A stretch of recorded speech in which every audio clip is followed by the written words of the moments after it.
మనం నిర్మించుకునేటువంటి గృహానికి రెండు వైపులా రోడ్లు వస్తే ఏ దిక్కులో గేట్లు పెట్టాలి? ప్రహరీ గేటు పెట్టాలంటే స్థలానికి రెండు వైపులా పెట్టచ్చా లేదా అంటే మనం జాగ్రత్తగా గమనించాల్సింది. ఇక్కడ యజమాని యొక్క పేర్ల ప్రకారంగా వాళ్ళు వర్గుల ప్రకారంగా గృహ నిర్మాణం చేసినప్పుడు మనం ఏం చేస్తామంటే ఇట్లా రెండు వైపుల స్థలం ఉంటుంది. ఇక్కడ ఒక వర్క్ నడుస్తూ ఉంటుంది. ఇక్కడ చూడండి పడమర కూడాను మనకు రోడ్డు వచ్చింది. 12 అడుగులు 15 అడుగులు రోడ్డు వస్తుంది. ఒకటి చాలా కిందకు ఉంది, 4 అడుగులు కిందకు ఉంది, గమనించట్లేదు.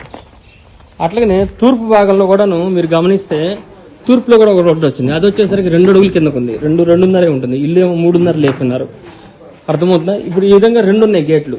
ఇట్లా 2 ఉన్నాయి, 2 గేట్లు పెట్టచ్చు, అవకాశం ఉంది కూడా. కానీ నేను వీళ్ళకి ఒకటే పెట్టండి వద్దాను. ఎందుకంటే ఈ రోడ్డు అనేది మెరకొచ్చింది. ఇది బాగా డౌన్ అయింది. పడమర విపరీతంగా డౌన్ ఉంది. అర్థమవుతుందా?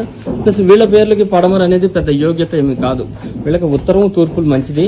కాబట్టి నేను ఇక్కడ సజెస్ట్ చేయలేదు. కాబట్టి మన గృహ నిర్మాణాలకు 2 రోడ్లు వస్తే 2 రోడ్లు పెట్టాలని లేదు. కొన్నింటికి 2 రోడ్లు కూడా మనం ఏర్పాటు చేస్తూ ఉంటాము. అక్కడ ఉండే దిక్కుల ప్రకారంగానే మనం గమనించాలి. జై శ్రీమన్నారాయణ.